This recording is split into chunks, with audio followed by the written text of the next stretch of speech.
Olá, bem-vindos a mais um vídeo sobre dicas de língua portuguesa. E no vídeo de hoje, nós vamos falar sobre a diferença entre as expressões perca e perda. E aí, você sabe a diferença? Então, é isso que nós vamos ver hoje. Mas antes, eu peço que você se inscreva no nosso canal, deixe seu like e compartilhe este vídeo para que muito mais pessoas possam entender essa diferença. A realidade é que faz poucos dias que eu estava numa fila de uma lotérica e então eu ouvi um diálogo de duas pessoas que também estavam na fila. E uma estava reclamando com a outra sobre a demora no atendimento, uma vez que a fila estava grande e o atendimento estava muito lento. Então, a pessoa que estava ouvindo deu a sugestão para que essa primeira pessoa entrasse em contato com a caixa e fizesse a reclamação. Foi aí que veio a resposta. Isso é perca de tempo.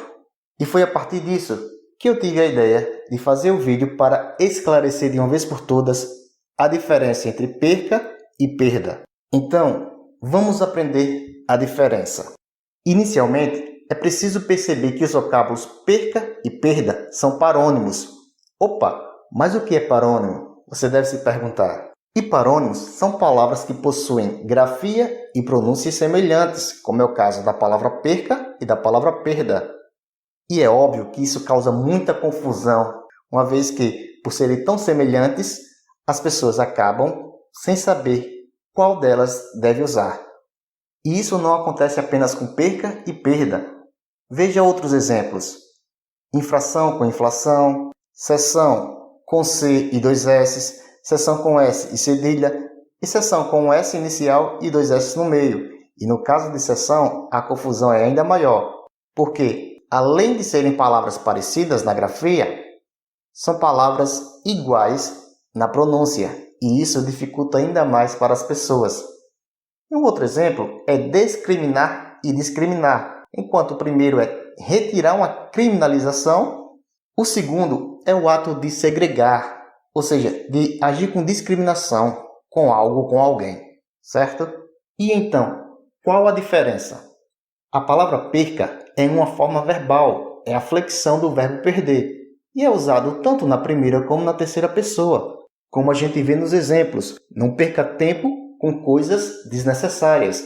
Observe que aí é o verbo perder que foi conjugado, e nesse caso é óbvio que é com C, ok?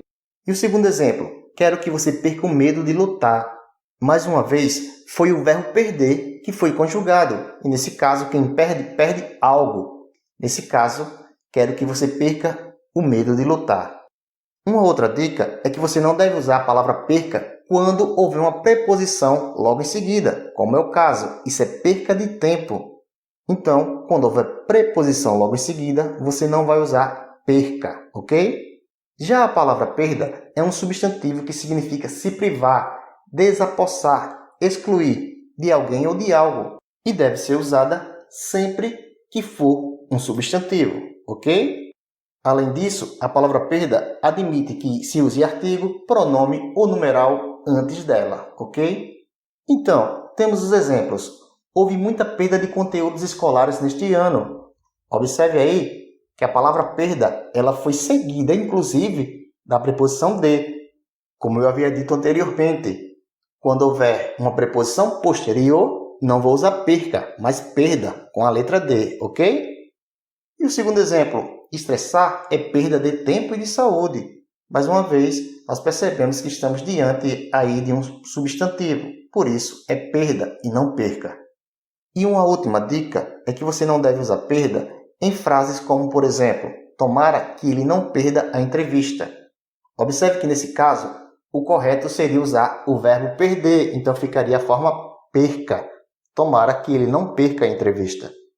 E agora que nós tivemos essas dicas básicas, vamos à prática. Então, eu sugiro que você pause o vídeo, tente completar as lacunas e em seguida você volta para ver as respostas, tá certo? E aí, respondeu? Vamos então ver as respostas. Na letra A temos: sofremos muito com a perca ou a perda do título? Opa, aqui vai mais uma dica. Todas as vezes que houver um artigo anterior à expressão, nesse caso será um substantivo. E se é substantivo, eu uso a expressão perda. Na letra B nós temos a perca ou a perda do último jogo desclassificou o time. Está fácil, porque aí eu também tenho um artigo antes. Então, se é um artigo, obviamente a expressão é um substantivo. E vai ser perda. Vamos à letra C. Na C nós temos, espero que você não perca ou perda o voo. Opa, aí dá para entender que aí é o verbo perder conjugado. Então, é perca o voo. Já na letra D nós temos, para a perda ou para a perca de peso, são necessários reeducação alimentar e exercícios físicos. E aí? Fica tranquilo, porque eu também tenho aí um artigo A, então é para a perda de peso, ok? Por fim, nós temos na letra E, perca ou perda peso de forma saudável. Aí é óbvio que é o verbo perder, portanto é perca peso de forma saudável. Então, essa foi a dica de hoje. E não se esqueça de deixar seu like e nem de se inscrever no nosso canal. Até logo!